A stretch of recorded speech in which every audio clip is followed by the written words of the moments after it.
Halo, jumpa lagi di kanal YouTube Polisi Center Aktual Terpercaya. Edisi hari ini Selasa 3 Juni 2025. Kali ini akan saya hadirkan informasi komitmen anggota Komisi 3 DPRK Kota Sorong jabarkan sila Pancasila keadilan sosial bagi seluruh rakyat, dan Sekretaris DPD Gerindra Papua Barat Daya harapkan Pemda melaksanakan putusan Mahkamah Konstitusi bebaskan pendidikan dasar 9 tahun. Serta orang tua alumni SMP Don Bosco Sorong senang dengan tanggung jawab sekolah bangun keterampilan abad 21.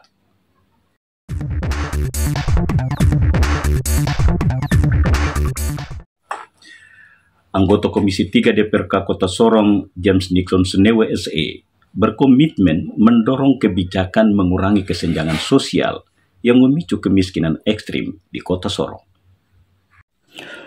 Komitmen anggota Komisi 3 DPRK Kota Sorong James Nixon Senewe disampaikan menanggapi tema hari lahirnya Pancasila 1 Juni 2025, perkokoh ideologi Pancasila menuju Indonesia Raya. Ketimpangan pendapatan masyarakat yang memicu keluarga tidak bisa makan yang cukup, sulit mendapatkan air bersih, dan buruknya sanitasi serta tempat tinggal yang tidak layak, yang menempatkan Kota Sorong urutan ketiga kemiskinan ekstrim di Papua Barat Daya akan diperjuangkan sesuai visi partai sebagai Partai Wong Cilik untuk mengurangi kesenjangan sosial sebagaimana termaktub di dalam sila kelima keadilan sosial bagi seluruh rakyat. Dalam memperingati hari lahirnya Pancasila ini, tentunya saya sebagai anggota DPR Kota Sorong adalah merupakan perpanjangan tangan dari rakyat. Dan tentunya kita ini bagaimana fungsi-fungsi kita sebagai perpanjangan tangan, yaitu lebih memperhatikan akan kebutuhan-kebutuhan masyarakat. Contoh misalkan Kota Sorong kota istilahnya banjir. Tentunya yang harus kita perhatikan bagaimana solusinya. Kalau sekarang kita kan ada istilahnya Tirtaremu. Tirtaremu tentunya ini kan kita bicara bahwa Tirtaremu itu bukan dikuasai oleh Pemda, dan itu kita lagi memperjuangkan, bahkan bukan cuma saya pribadi, tetapi ada beberapa teman yang ada di DPR. Dari fraksi dan fraksi gabungan begitu ya? Betul, untuk memperjuangkan agar Tirtaremu itu diganti menjadi, istilahnya dirubah menjadi perusahaan milik daerah. Ini PDI Perjuangan, Partai Wong Cilik. Tentunya di dalam konteks Wong Cilik ini, itu kita berbicara tentang akar rumput, tentang seluruh masyarakat, tidak terkecuali. Dan di sini tentunya itu yang menjadi tugas kita, bagaimana caranya untuk mengawal kepentingan-kepentingan masyarakat.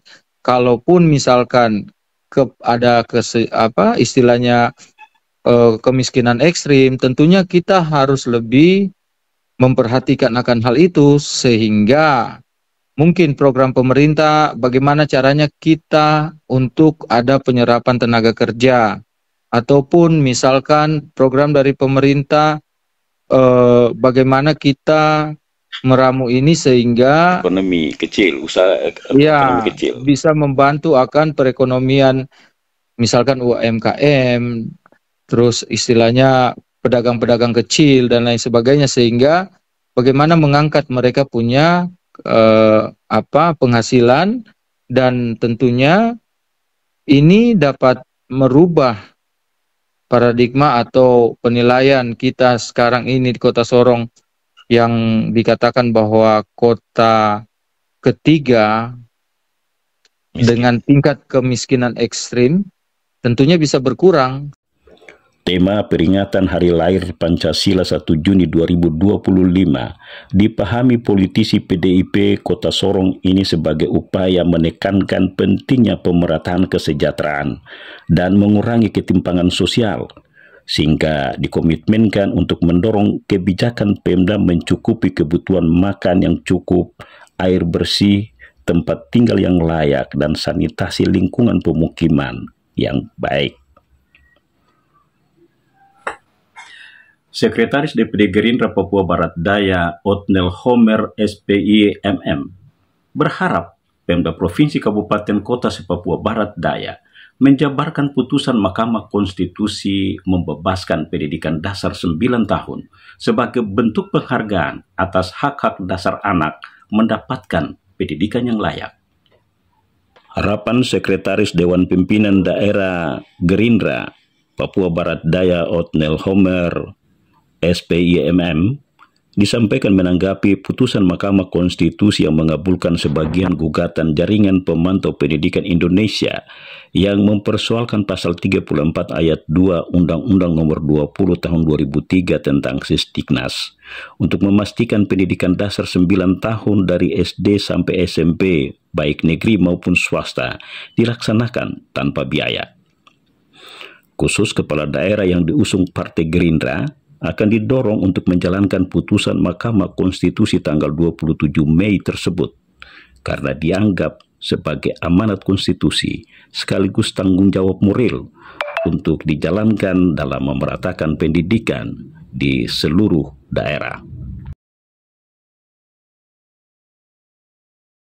Yang pertama bahwa pendidikan gratis itu adalah amanat dalam Undang-Undang Dasar 1945.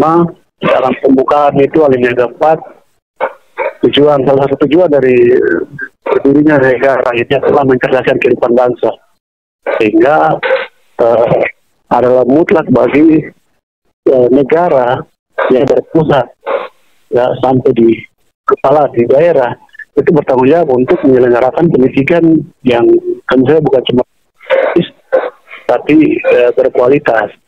Nah, yang kedua, dengan adanya putusan dari MK ini terkait pendidikan gratis, sudah pasti harus didukung penuh oleh bukan cuma saja kepala daerah yang dari partai Gerindra, tapi setiap partai manapun yang berhasil menjadikan kadernya sebagai kepala daerah wajib untuk melaksanakan, karena ini kan undang-undang berlaku secara nasional. Jadi kalau lebih khusus partai Gerindra, kepala daerah yang berhasil dijadikan, maka wajib hukumnya untuk melaksanakan perintah sesuai dengan amanat undang-undang. Kami tetap berharap bahwa swasta dan negeri bisa saling sinergi, untuk menyelenggarakan pendidikan gratis wajib, tetapi kemudian menjaga kualitas daripada mutu pendidikan itu sendiri sangat penting. Ya, kita tidak bisa mengejar gratisnya tanpa mengabaikan kualitas dari mutu pendidikan yang diajarkan itu sendiri, Pak. Jadi kami secara khusus partai kita sangat optimis dengan kinerja serta juga visi misi yang ada di Pak Gubernur Papua Barat Daya saat ini, Pak Elisa Gabu. Beliau sangat konsen sekali terhadap salah satu bidang, yaitu pendidikan, karena sangat aktif, sehingga pasti ini menjadi perhatian serius bagi pemerintah, khususnya di Papua Barat Daya. Keberanian Pemda Kota dan Kabupaten Sorong serta Sorong Selatan melaksanakan pendidikan gratis menunjukkan kalau pendidikan gratis bisa dilaksanakan. Tinggal bagaimana komitmen kepala daerah yang dipilih rakyat mau bekerja untuk rakyat. Orang tua alumni SMP Don Bosco Kota Sorong, Niko Timon, menyatakan senang melihat panitia memanggungkan kebolehan alumni mementaskan sejumlah inovasi termasuk pembawa acara dan menyampaikan kesan-pesan karena menunjukkan tanggung jawab sekolah membangun generasi emas menghadapi tantangan global. Bapak Ibu guru akan selalu menjadi panutan bagi kami. Tidak peduli seberapa berat hukuman yang pernah Bapak dan Ibu guru berikan kepada kami. Pernyataan senang Niko Timon, ayah dari Arya Timon yang tampil menyampaikan kesan-pesan secara berwibawa, diakui cukup membanggakan dirinya karena meskipun tidak menempatkan ranking akademik, tetapi dipercaya bisa bersaing dengan yang berprestasi secara akademik. Yang saya lihat tadi memang ada 10 besar yang berprestasi, tetapi ke depan ini menurut saya anak-anak kita ini bukan sekedar kita bangun dari sisi prestasi saja, tapi skill kemampuan di atas panggung itu yang sangat penting, dan itu tentunya bisa terjadi atau bisa mereka menjadi seperti itu karena ada pendidikan non formal, yaitu dimulai dari rumah, ya. Jadi menurut saya pendidikan yang ada di sekolah itu penting, tapi jauh lebih penting anak-anak ini dibangun di rumah tangga atau di rumah mereka, dalam hal ini orang tua. Di samping itu juga karakter, ya. Karakter itu penting sekali untuk membawa anak itu memiliki kepercayaan diri, ya. Dan dengan kepercayaan diri inilah anak-anak kita ke depan saya percaya menyambut Indonesia emas. Dibutuhkan anak-anak yang memiliki skill, kemampuan, kepercayaan diri dalam hal menyampaikan bisa bersaing dengan yang lain. Ya, seperti itu, bisa bersaing dengan anak-anak yang lain ke depan. Tuntutan globalisasi yang mengharuskan generasi emas membekali diri dengan pengetahuan dan keterampilan teknis dinilai telah dijalankan sekolah, sehingga menyatakan berterima kasih kepada para guru yang sudah memberikan yang terbaik.